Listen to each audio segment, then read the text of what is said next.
everyone. Welcome to the ROI of COPPA. I think we have some attendees still showing up, so just bear with us for a minute or two here. We'll just let people join, and then we'll get started.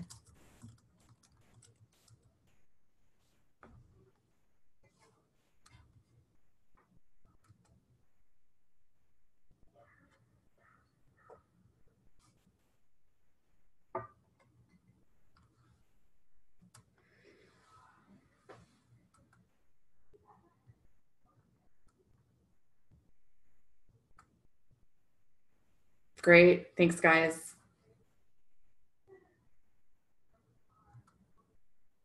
Okay, let's get started. So thank you everyone for joining us today for the ROI of COPPA. My name is Leah. I'm the webinar coordinator here at Two Hat Security. Some of you may know we make a content filter and moderation software called Community Sift. So we're joined today by our partner PRIVO, leading global industry expert in children's online privacy and delegated consent management. They're the real experts when it comes to COPPA. We understand the filtering side of it, but they really understand the compliance and thorny privacy issues that are involved. So speaking on behalf of PRIVO today is Claire Quinn, their VP of Compliance. And presenting on behalf of Two Hat Security is our Director of Community Trust and Safety, Carlos Figueiredo. Did I pronounce that okay? Yes. Spot on. I know everyone's eager to get started here, and we have quite a bit of content to get through, so I'm going to hand it over to Claire now to get started. Claire, go ahead. Thank you, Leah. Such a lovely introduction to us. Much appreciated. So as Leah said, I'm Claire Quinn. I'm VP of Compliance at PRIVO. Just to provide a little background on who we are, and I won't go into too much detail. We're an FTC-approved COPPA safe harbour. But we also offer a number of privacy solutions, including a GDPR Kids Privacy Assured program and a Student Digital Privacy Assured program, along with an identity and consent management platform. And we're involved in a number of privacy groups and think tanks. So just a little background on on the work we do. You'll see an agenda before you, so we're going to touch on all of these points. I'll give a brief overview of COPPA because hopefully you'll be a little bit familiar, if not very familiar with it. We'll talk a little bit about the benefits of embracing COPPA, and there are some. Understanding your audience, the lifetime value and engagement you can have from doing the two above. Working with third-party service providers, which is also an important element of working with COPPA, and making sure that you make the most of your audience. So starting with COPPA in a nutshell, COPPA, the Children's Online Privacy Protection Act of 1998, was revised again in 2013, some important revisions. It requires the FTC to enforce regulations that protect children's online privacy. That's online privacy of children 12 and under, not 13, which is often a common mistake we see. And online privacy doesn't just mean websites, but it includes apps and connected toys. The goal of the regulation is to put parents in control. It applies to any online service that collects or discloses or uses personal information of a child. And that doesn't just mean actively collects, such as asking for information, but it applies to passive collection, such as identifiers and persistent identifiers. Lots of apps, app developers fail to realize that. In-store tracking, for example, and the sharing of an IDFA with ad partners and networks, that persistent identifier there would be violating COPPA if it wasn't done in the right way. But there are many ways to do this, and many more things under COPPA, but we can come on to those. The key is not to fear COPPA, but to embrace it. Don't just block children. That in itself is not compliant. If your service is going to attract them, you can't just block them. So what are the benefits of embracing COPPA? We can move on to that slide. It's really about building your brand and monetizing your audience. Embracing it can lead to greater engagement and lifetime value and really help you support monetization of the audience. Engaging with children helps you build brand loyalty if it's done safely and compliantly. building loyalty by building a UX, for example, that brings users back, offering sticky content, which we'll come to. It's a business objective that COPPA can support. It's not a blocker. I get very cross when you hear people calling COPPA a blocker to business, because actually if you engage in the right way and you increase your engagement, you grow the user base, you reduce your churn, and you're supporting revenue growth. For example, it's possible to cross-promote your own apps and sites to your users if you follow a few simple rules. Many developers don't realize that they can collect a parent's online contact information from a child. Following a few simple rules allows you to engage the parent, build trust and your brand integrity. And, we must all remember it's parents that control the purse strings after all. So COPPA compliance is not just a cost centre, another point that makes me a little bit annoyed. It's an investment that can reap rewards. It's also an investment in brand protection. So helping to avoid costly enforcement actions for violations is obvious. We all want to do that. But really, it does so much more than that. And not least on this point, COPPA compliance is a really strong foundation for GDPR compliance. No matter where your company is based, if you've got an EU audience and EU data subjects and you're collecting and processing their personal data, then GDPR is going to apply to you. So, getting in shape first for COPPA is a really good first step to being compliant with GDPR. And so all that said, the next slide is knowing your audience. And this is absolutely key to maximising the potential and to protecting your brand and children. So there are, as you can see on the screen, 3 different categories of audience under COPPA. Primary child-directed. Now, if you are primary child-directed, that means your target audience is children. They're primarily under the age of 13, so 12 and under. You really need to be sure you're not blocking them. And we often see the mistake where a developer may just talk to the parent and collect information from the parent, but you have to engage with the child. You need to let them initiate. So maybe a registration process, for example, which is all possible. Let them in and open up to them. The child can provide a parent online contact information, for example, an email address, when you're in a primary child-directed experience. And they can participate a lot more once you allow them to do that and you engage with them. You can launch newsletters, run contests, all things that help build engagement, all features and functionality that will bring them back to your site and your service. There is a sliding scale of consent that is mapped to the features and functionality, and a number of exceptions that allow for further engagement. So contests, as I said before, are a great example of this. In some instances, sending a simple but compliant email to a parent and ensuring it's delivered is all that's required, and then you've got a relationship with that user. If you do a survey of websites and apps and their terms and privacy policies, I can tell you now that you will find many that say we don't open up to 13. We're not interested in you if you're an under 13. That's not a get out of jail free card. It cuts no slack if there's an investigation, because if you're attracting children, you need to work out your audience. So you might not be primary child directed, but you could well be mixed audience. So really knowing your composite audience is absolutely key. So for example, with a mixed audience, you may have older teens and adults, but you might be attracting some younger users. Now, if you're doing that, you can't compliantly block those users. You can't just fit into your terms of service or your privacy policy that you don't accept younger users. You can, however, address them in a compliant manner. You can use a neutral age gate. This was brought in especially for mixed audience scenarios to allow developers and companies to work with children U13, even if the majority of their users are over 13. And a compliant neutral age gate doesn't just mean having a tick box saying I am 13 or over. That doesn't cut either. And that is a common issue, and you will see that on some leading sites and in some apps. If the user's 12 or under, you can restrict the experience once they've been through the age gate and you know their age and you flag them in your system as that age. So you can, for example, remove COPPA triggers. You could take away social media, user-generated content, collection of personally identifiable information, ensure that all the third parties that you're working with are indeed compliant for working with that age group.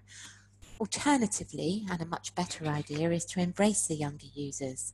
So allow them features and functionalities, for example, a registration process or a moderated experience such as a compliant chat, helping you to build community. And then you can go on to gain the appropriate level of parent consent if and when required, and if you want to add further features and functionality. So a child can play a game, and if you've got the right software, they can join your community and they can chat compliantly. But if you decide to collect a parent email address and engage with them, you can seek a level of consent. And there's nothing to lose if done compliantly, but there are gains for the business. Now, general audience, just to clarify, because that is a category under COPPA, is when it is possible to block a user 12 and under from your site, as long as you do that in a compliant way, because your site really, or your service is really not for U13s. And you need to be able to show that, and you need to be able to prove it. And if you're showing that you do have a lot of users and you're closing a lot of users' accounts because they've tried to get round your age gate and you have actual knowledge that they're U13, then you might need to think again about your audience, or indeed you might want to think about ways to open up to those users in a compliant way. I think that the GDPR will cause a little bit of a shake-up with some of the biggest platforms that we know about in terms of the different ages of consent across Europe, and some of the recent developments might help some of those platforms open up compliantly to children when they know they have them. So moving on to the lifetime value and engagement, understanding what's possible with and without parent consent under COPPA really opens the door to a wealth of features and functionality that can help achieve business needs and goals compliantly. And you can see here in this list on the slide that it is actually possible to do all of these things and potentially some more if you do them in a compliant way. Each of these can be mapped to a sliding scale of consent, which we can see in the next slide. If you move on, thank you. So the next slide shows you the different levels of consent you need. So all of the features and functionality that you saw previously, they're all possible, and they're all possible to achieve. So looking at the consent, you can see that tier 0, you don't need any consent to do this. And there's a common misconception that you just need consent for a login credential. But if there's no COPPA trigger, no PII sharing or tracking of behavior through your third parties, then it's perfectly feasible to engage with the child and to bring them in and keep them coming back. You can move up to notice and opt out, which is a simple passive consent email under COPPA, which provides the parent with notice of what you're doing, starts to engage with the parent, and that email can then be used again, that parent email, to seek a higher level of consent when you start to trigger and add more features and functionality. But at least you have the child in and you're engaging with them and you're starting to build the brand with them. Email Plus offers a number of other features that we saw in the previous slide, and that can include newsletters, notifications, sending push notifications from servers, lots of ways to engage, contests. So that there are multiple ways to engage and multiple features and functionality you can have as you move through the sliding scale. And of course, there's full verifiable parental consent. That really enables you to open up and have user-generated content with images and audio of children published publicly in your community or on your site. It also allows for interest intent-based advertising, which, you know, some brands don't even want to do because it's not potentially something that attracts parents. But once you've engaged with that parent, and as I said before, and we all know they are the ones with the purse strings, you can start to have that relationship with them and build the brand, and potentially, you know, grow that child through your sites and services, and maybe even age them up to something that you're doing that's for an older audience, retaining and building on your audience and your brand. So I think we'll move to third parties, because these are an important element of understanding what you can and can't do. It's possible to work with a number of third parties, different categories of third parties, should I say. There are several very good compliant out-of-the-box companies right now that you can do compliant contextual advertising with and cross-promotions. But it's also possible to contract directly with ad networks and ad partners in order to be able to engage compliantly and ensure that, for example, in a mixed audience scenario, that they can serve interest-based advertising and track users that are 13 and older, but they'll only serve contextual advertising to your users that haven't passed the age gate as 13 or older. Something we spend an awful lot of time on at PRIVO is working with our partners, with our members of our program, and with, you know, the third-party service providers out there, ad partners, and particularly attribution. In-store tracking for ads is a minefield unless you really understand the ways to do that compliantly, but there are ways to do it, and every app developer wants to be able to track their installs and understand where their advertising placements are working. So it is an important element, and if there are ways to do it compliantly, there are also ways not to do it compliantly, and to ensure that you get it right, you know, it helps you expand on that audience and understand how your marketing's working in relation not just to the children but to the parents as well. So attribution's an important element of that. Ad networks and ad partners as well can be contracted with directly, or you can use one of the solutions that are available in the market for compliant contextual ads. There is also lots of ways to do analytics. There are several of the key companies out there that provide compliant versions of their service, restricted versions of their service. So it's really about not saying I can't do this, or I'm going to not do this, or I'm not going to engage with the child because I can't understand analytics and I can't do any advertising and I can't do any in-store tracking on my apps. It's really about understanding what you can do and making the most of that. We also obviously can engage if we use certain filters and moderation, for example, in a community or in a chat room. And I think at that point, it's probably a good time to hand over to Carlos to continue the discussion on what you can do with chat filters and moderation. And we can return to any of these other points afterwards in the Q&A. Wonderful. Thank you so much, Claire. That was a fantastic presentation. I'm very much looking forward to the Q&A coming up soon. And hello, everyone. It's good to be speaking with you here again. I think I really like what Claire said about how you can really engage with COPPA and you don't have to fear it, and how many benefits there are to this.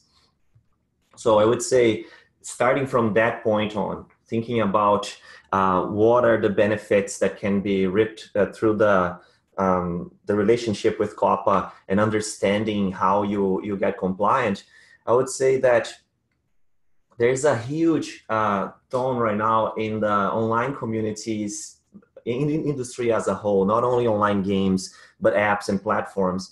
And it pertains to social value. It pertains to what a community is and how it fulfills our social needs when we are online. And especially we're talking about kids and how they're interacting online. There's a huge value to having social interactions. So just to get us started here, I want to talk about this study that we did at Two Hat, where we were able to notice that folks who engaged in that particular game, they engaged in chat, they were 3 times more likely to keep playing that particular game.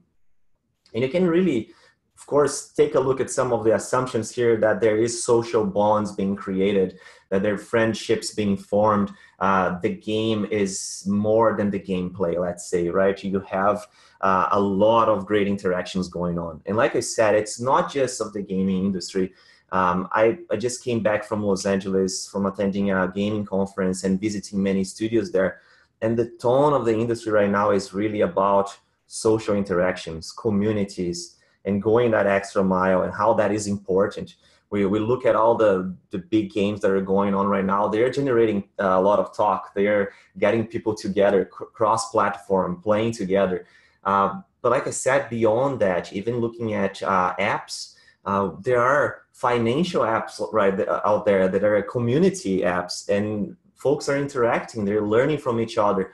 That is a very valuable thing. But when we're talking about kids, when you're talking about adding chat or giving people the chance to upload an image or exchange content, then of course it comes with a little bit of concern. But like Claire said, we really don't need to have that fear if we have the right measures into place. So absolutely, I believe chat is extremely valuable. However, when we're talking about kids, how do we do chat the right way? How do we allow kids to chat safely and in a way that's still expressive, though, that they're still able to express themselves, enjoy whatever product it is that they are using in the right way? So filtering is a very essential technique when you're talking about kids. We need to make sure we understand what's going on in chat, and especially protecting kids many times from sharing things even without knowing. So that proactive layer is quite important. It can't be, though, just a simple white and black list, because that will fail in many different ways. Understanding context is critical. Understanding when a number is used to convey an address or phone number versus a number that's used to convey an experience of the game, earning points, or perhaps an experience of the app that they have just unlocked a new level. Allowing kids to also express themselves is critical. When we are doing filtering too, we need to understand what's concerning, what's dangerous, and what needs to be escalated for review and further action. And an important add-on here that I put is, we also want to be able to educate users. Like I said, children may not know that they are sharing something they shouldn't be sharing.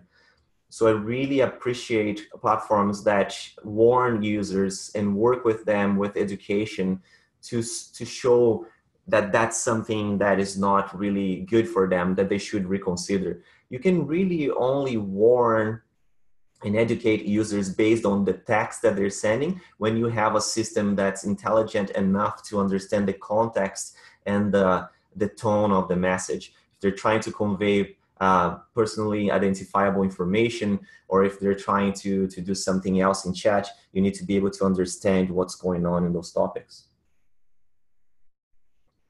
So to ensure that under 13 chat is safe is no easy task, though, because as we know, internet lingo is ever changing.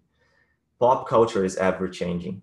We have so many platforms right now, access to so many different types of emojis and Unicode and different ways of conveying a meaning.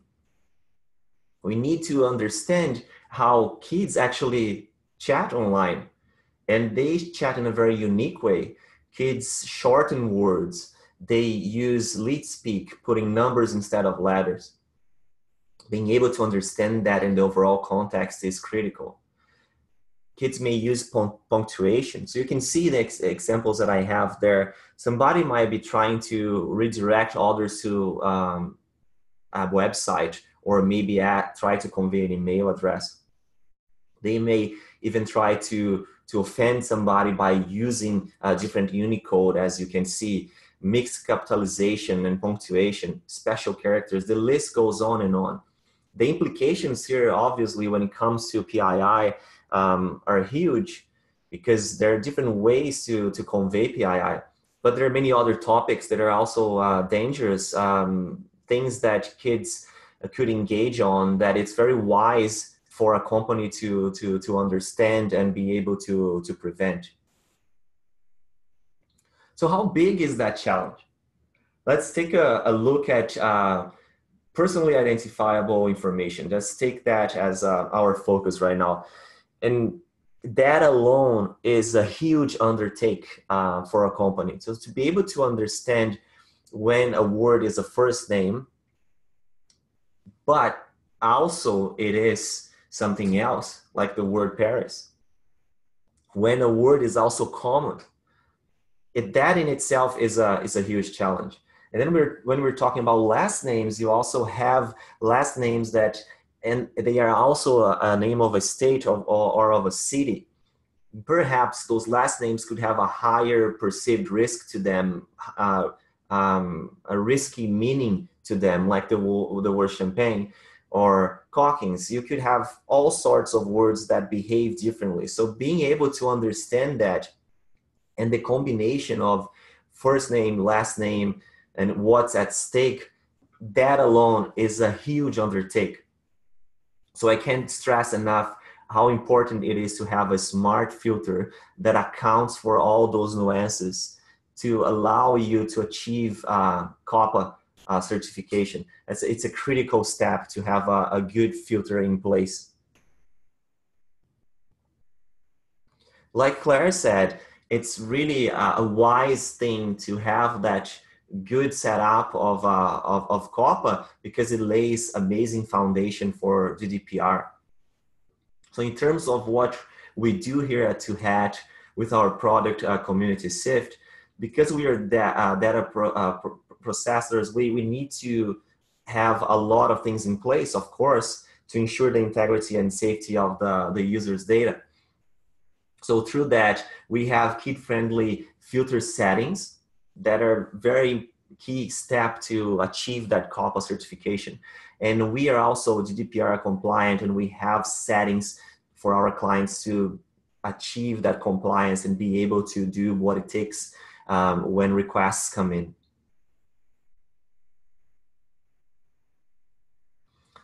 So just to talk about the ROI of filtering here specifically, really key to think about user engagement, to think about user retention, and how kids build social bonds when they go online and they make friends. Many times kids feel like through an online game or app, they can really be themselves without a lot of the barriers that may exist in what we call the offline world.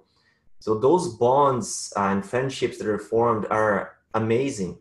I used to work for Club Penguin, the game by Disney, and I remember seeing kids who grew up with the game and they still remember it fondly, and they have friends up to this day. It only takes going to Twitter and seeing kids who have grown up and now they are in their adult life and they're still friends with a lot of folks who they talk to. So the importance of that engagement is really crucial.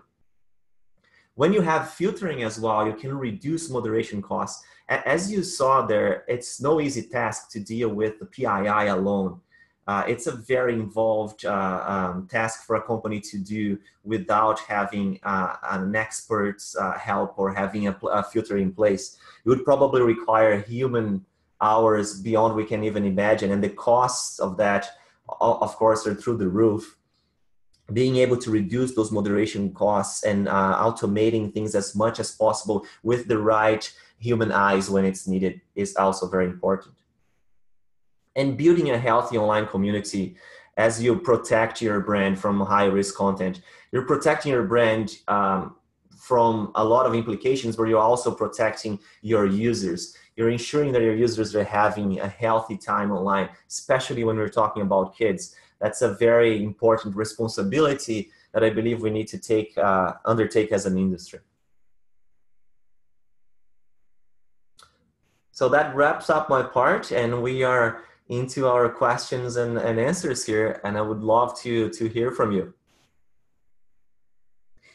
So one thing I did forget to mention at the beginning here is there's a couple different ways that you can submit questions. I can do it through the Zoom webinar chat option. You just want to make sure it's set to all panelists and attendees. That way everyone will see it. There's also a Q&A option. Should be at the top of your screen there. Just click on that and you can enter your question. Obviously everyone is muted. So those are the kind of the best ways to get your questions across. And I think while we wait for some questions to come up, Carlos, I'm wondering, I think we had a couple of questions that we actually wanted to ask Claire. Yeah, absolutely.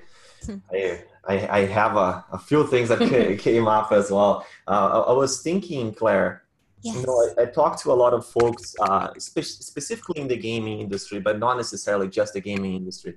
And many times they say, you know, we are not really under 13, but it's very obvious that they have a mixed audience, as you were explaining. Yep. So I wonder, what's the first step for those folks to take if they really take this seriously? Suddenly they understand, oh, we are in trouble, right? We haven't really put measures into place. What are the first steps that you would recommend those folks do? First and foremost, what should they do? Yeah, sure, Carlos. That's a really good question. I think once you realize that actually, you know, this line in your terms and privacy policy isn't, you know, doesn't stand up and that you are attracting some children, getting to really understand your audience and know how old they are. You know, are the majority of your users older? Looking at what you're targeting, looking at your marketing and your proposition, and then thinking, right, how do we engage with these children compliantly? And I think one of the most important things to do is once you've acknowledged it, to start putting measures in place, because if there were to be an investigation or you know you really want to develop your brand, then you need to be able to show that you've started thinking about it and you're taking some measures. And those measures could include looking at implementing a compliant neutral age gate, as we discussed earlier, seeing what can we offer a child, U13, compliantly? What do we have in our toolbox now? And then stripping out some of the things that you shouldn't be doing with them. For example, social media. Social media will never be acceptable in a child experience because not least the social media platforms will tell you they're for 13 and older, and you're breaking their terms if you start showing them lots of social media and encouraging them to go to social media sites. So it's about looking at what you're doing, identifying the things that you can do with that age group, flagging that age group up so you know what part of your audience you're dealing with. They are users 12 and under, they haven't passed our age gate, and therefore what can we do with them? And then you'll see there's a whole wealth of things that you can do with them. You know, there may be content that you have that they can view, there may be ways that they can engage. You could restrict the experience, or you could start collecting a parent email, sending a compliant direct email notice to them, and start opening up even more so that there's more options and more choices and more features for them. But really it's about acknowledging the fact that you do have some younger users and then setting about implementing the right measures such as age gates, identifying what you can offer them straight away compliantly, and then looking at ways to engage with them further. I think it's also important to immediately review the third parties you work with. It's quite possible, and many developers with mixed audience apps do this. They can switch off or not initialize certain SDKs till the user has passed the age gate. Sometimes you'll see in the press these COPPA violation tracking issues coming out, and while we absolutely welcome any reports, etc., that look into compliance, we also know that there's a lot more going on under the bonnet, and you need to understand a company's internal processes and agreements that they have in place. So you may see that, you know, a third-party SDK initializes in an app or is present, a cookie is present on a website. But when you start to unravel that, you'll often find, if they're compliant, that they don't collect or send or transmit any data until they know the age of the user. So, you know, reviewing the third parties straight away and seeing what's possible with each of those, I think is a very important first step as well. Excellent. Thank you, Claire. That's awesome, Claire. I get, for what I get from that is all hope is not lost. If you realize you Exactly. do have younger users, there are things that you can do and kind of nice measured steps that you can Yeah, take. absolutely, Leah. It's just about identifying those users and then Yeah. offering them the right kind of experience. And the sooner you start doing that, the better. So we have a fantastic question here in the webinar chat, and it's: are there any recommended best filtering practices sorry, for engaging mixed ages? For example, educational products that have users above and below age 13. Carlos. Yeah, that's a fantastic question. It really goes back to that system intelligence, that filter intelligence. The best practice that I would say is being able first on your end to understand who those users are from a point of view of segmenting them with their user IDs and all those things, because then you can apply different settings, different chat settings to the group that's under 13 from the group that's over 13. It's a technical solution, but very key to have a filter that allows you to do that, allows you to block certain things for one group and not for the other. And even if the other is able to use numbers, for example, in a fashion that wouldn't be allowed for the under 13, the under 13 wouldn't be able to see it. So it's really how you, the best practice I would say is how you apply flexibility to different settings to your community, segmenting your community. They can still interact in the same room even. I have seen this application. They can interact in the same room, but what they see is different because of their who they are, what age they are. Great. I have a question for Claire. This is as someone who knows very little about compliance. I was wondering, so what is the difference between working with a lawyer or a legal team to ensure compliance and actually working with a safe harbor company? Is one better than the other? Does it make sense to work with both together? Very good question, Leah. We work with lots of very big organizations in the child space, big brands, and we work with lots of startups. Some of them have whole legal teams and some of them don't. We work with all stakeholders in an organization, so having a legal team, can be hugely beneficial if you're a big organization and big company. I think the fundamental difference is that legal are very much about absolutely ensuring everything is done by the book. Of course, so is a safe harbor, but everyone in my team, for example, in Safe Harbor, have had experience of working on the other side. So we know there are UX issues to resolve. We know there are business needs. So what we do, and because we work in a space where we're constantly working with, at the cutting edge of app development and changes in technology and websites and all the fast-paced changes that are going on, we really understand what needs to happen in a user flow, for example, so we can apply certain rules around a registration process, or make sure that we find and work collaboratively to find solutions, so that you meet the business needs, but you also tick all those boxes for COPPA compliance or GDPR compliance or student digital privacy compliance, depending on your audience. Another important point about Safe Harbor is once you're in Safe Harbor and you're certified as COPPA compliant, you are deemed compliant. So you have time to work with Safe Harbor to put issues right, to fix and resolve things. And that's a really key element. And of course, another element of it, and leading on to that, is dispute resolution, because we are the dispute resolution for the apps and sites and companies that are in our program.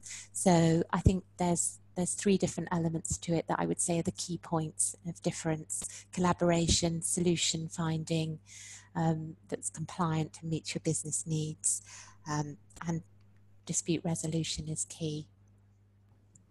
That's awesome, and it's actually related to we have two questions in the Q&A here. So I'll ask the second one first because it's related to what you just said.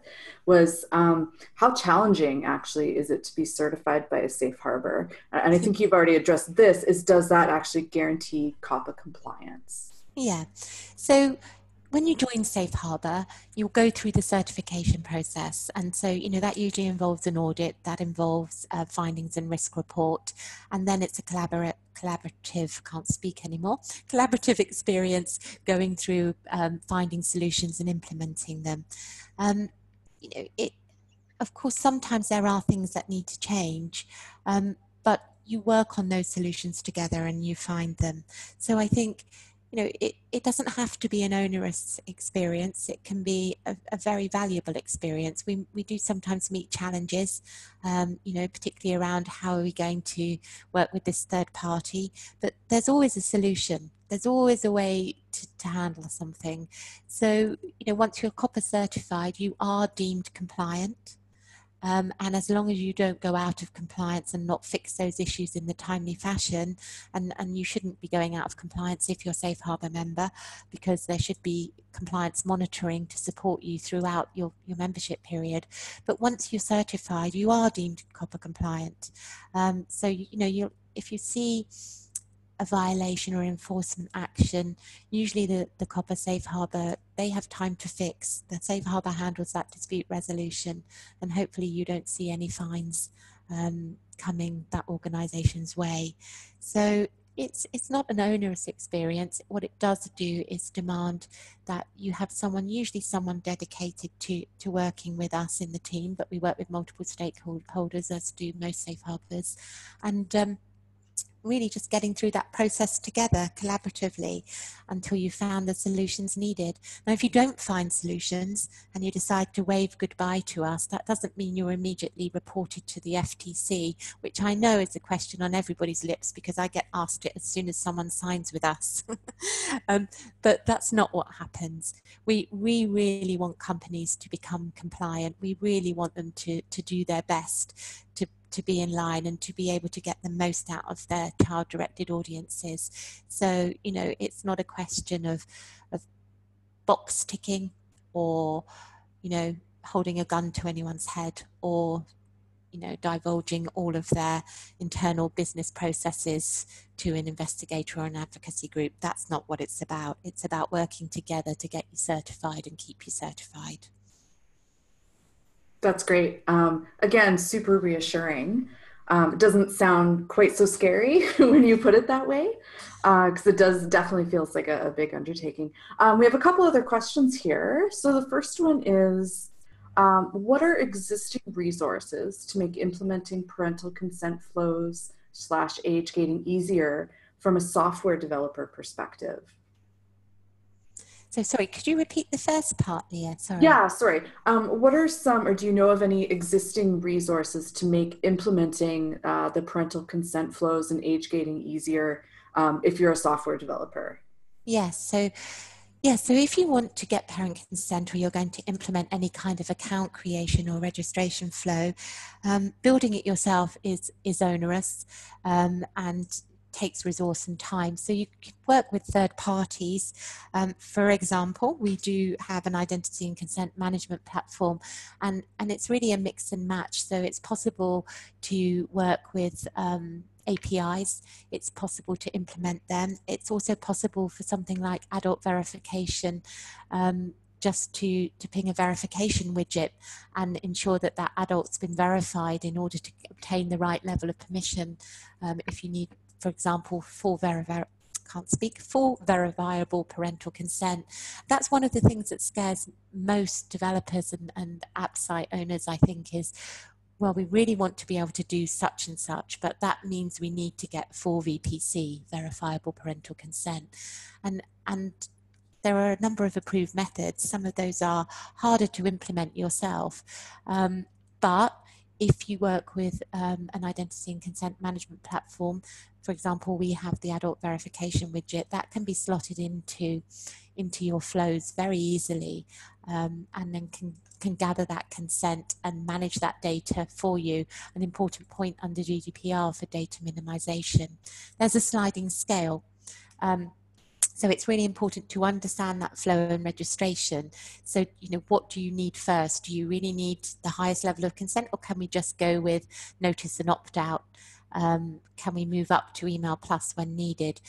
So there are ways to implement identity and consent management software into your flow, rather than have to build it out yourself, which is quite an onerous if you're going through the full scale of consent, the full sliding scale. Yeah, absolutely. Great answer. So one more question, and I think this is the one that I'm sure is on everyone's minds, is what aspects, I can't speak either, what aspects of COPPA do organizations most often struggle with in your experience? I would say third parties.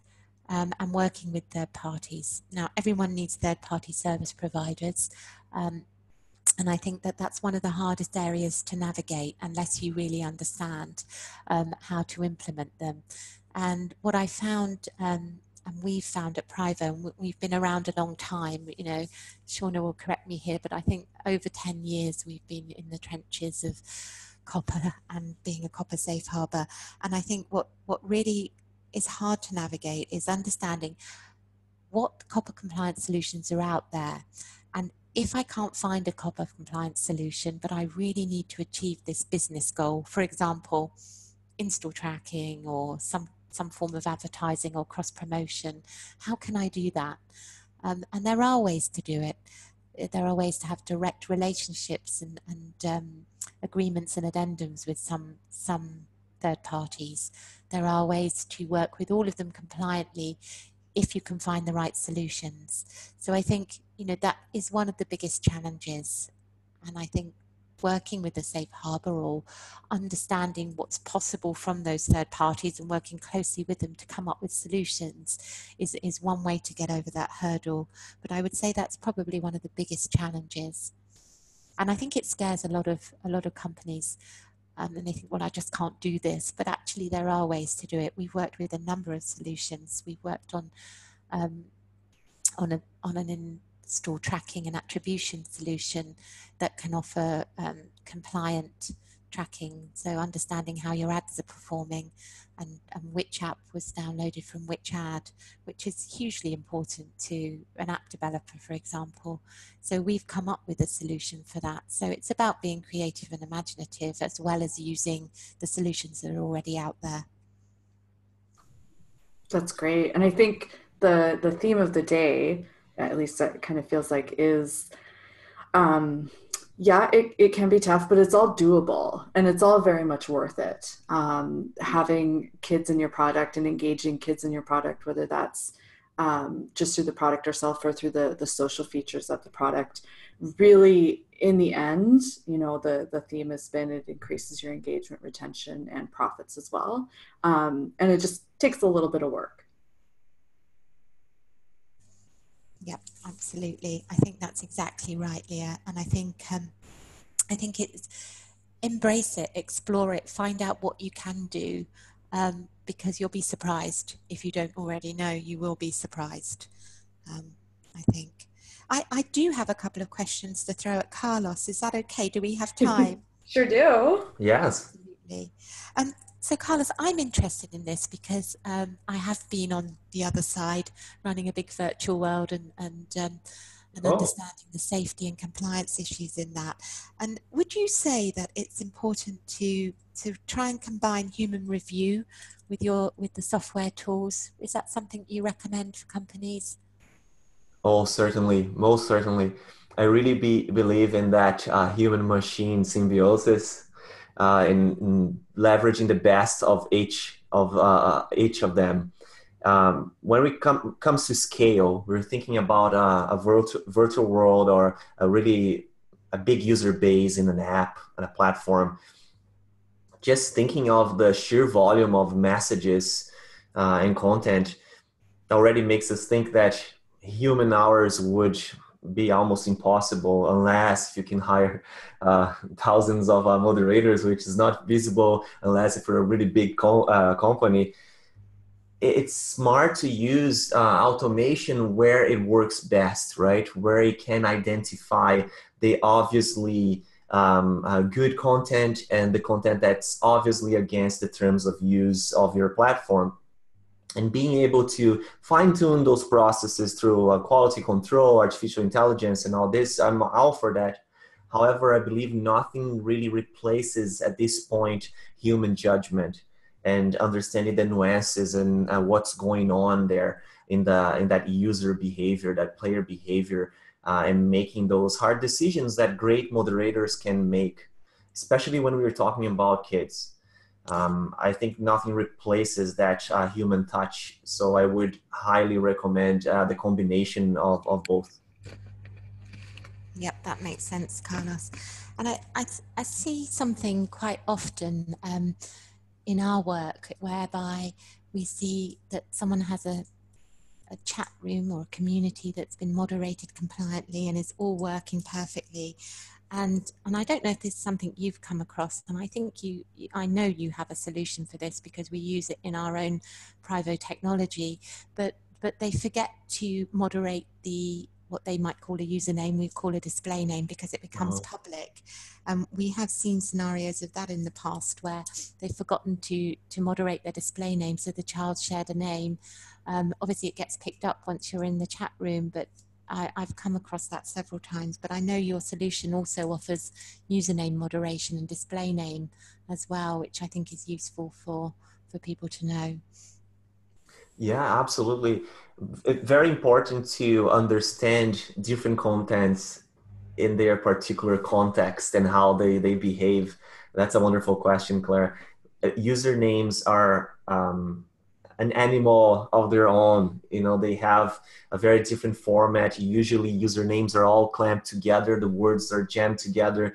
When I was talking about that scenario of lead speak using numbers and using special characters, username can have, because somebody's trying to create a username that may be mistaken, or they're maybe trying to convey something not so nice in their username, they will try to put numbers instead of letters.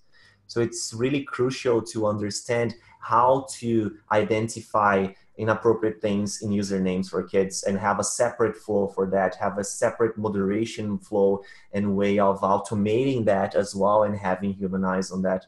It's different from text. And then we also have short text and long text. There are different approaches. If we're talking about a forum catered to kids, probably we're dealing with longer text than instant chat. So those are different scenarios and they require, they grant different approaches for sure. Absolutely. That makes perfect sense, particularly when you think how imaginative and how smart the kids are at, you know, keeping abreast of changes and reinventing language so that they can get round things, which you have to admire, but it's hard to keep on top of unless you use some sophisticated technology. Certainly, yes. Yeah. So we have a question here from one of our attendees. This is for you, Claire. Is there any difference between the various safe harbor organizations that are out there? I think we all have different strengths. We all bring, you know, essentially our process and our program requirements need to be the same. We're all, you know, getting our members to comply with the same regulation here. I think we all have different strengths in other ways. So for example, I would say that our USP would be our partnership and our collaborative working patterns. So once you're in our program, then for example, we work with you throughout the year in order to ensure that we act as your privacy team and that we look at new features and functionality. Nothing's implemented that we didn't know about, so you don't find yourself in trouble if you're an app developer or a site developer. But I think everyone has their different strengths. Some specialize more in certain kinds of games, certain areas of regulation, for example, student digital privacy. I don't think there's another GDPR kids program out there at the moment, which I'm pleased to say. But yeah, we all have to pretty much adhere to the same same program requirements and the same formal safe harbor process, but we bring different strengths to the table. And I think you'll find some of I think there's 7 safe harbors, tend to maybe have specialized areas such as education. Great. So I'm going to put a call out to any last questions. We have 5 minutes left here. So if anyone has any other questions, please feel free to throw them into the Q&A or the chat. And Carlos and Claire, do you two have any other questions for each other? I would say not at this point. I could probably keep talking about this awesome topic for a long time and probably ask Claire a lot of questions. But let's see if anybody from the audience has any questions at this point too. We can carry on the conversation. Yes. All right, so we'll just give it another minute here. I do want to thank both of you for taking time out of your day here and to talk to us and explain everything to us. COPPA is so interesting as far as regulations go. And Claire, you've done a really wonderful job of breaking it down and making it seem not quite as scary as it does when you first look at the regulation, which is fantastic. I know on our end here, we've been, of course, preparing for GDPR over the last few months. And that has definitely felt like a big, huge, scary, overwhelming piece of legislation. And it's wonderful to have someone like yourself offering advice and breaking it down in a very human way, because it can definitely feel like an insurmountable obstacle. Yeah, and I just wanted to say also thank you, Claire. It's really wonderful to have PRIVO as a partner and to have a strong webinar like this one. I particularly feel like I also learned a lot from hearing from your expertise, and it's great to be able to offer this value to folks, so people can take all the benefits that comes from engaging kids online in their products. Great. Yeah, I think we're always learning from each other. It's a great partnership, and it's wonderful when we can share that and have a debate and a discussion with a wider group.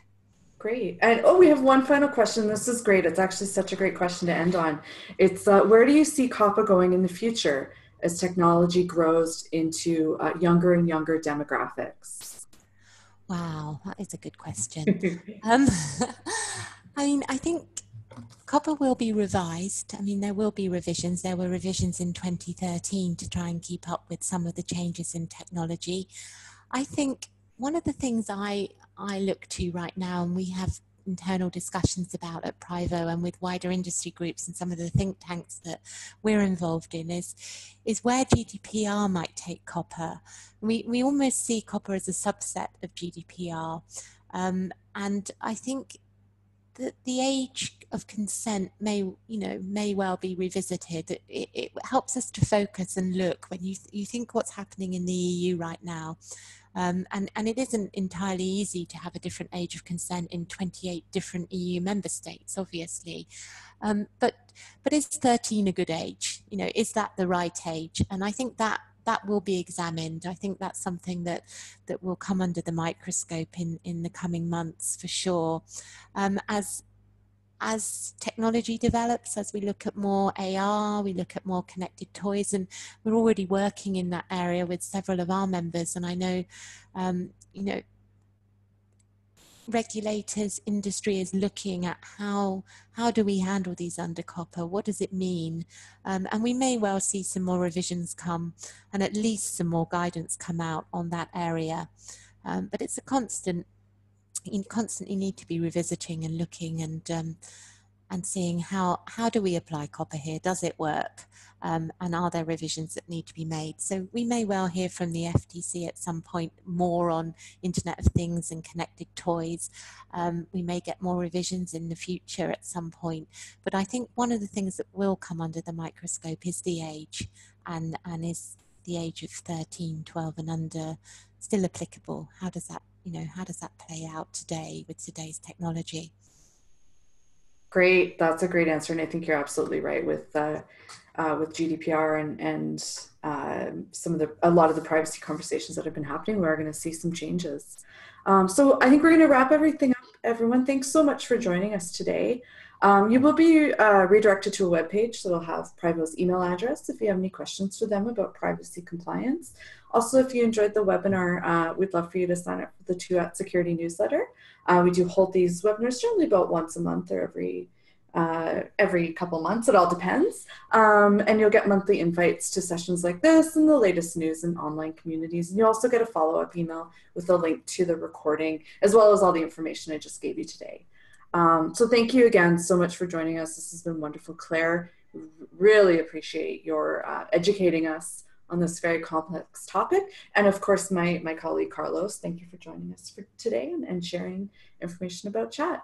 Thank you. It was great. Yeah, thank you for having us. Oh, wonderful. Everyone I hope you have a great day and take care. Bye-bye. Bye. Bye-bye.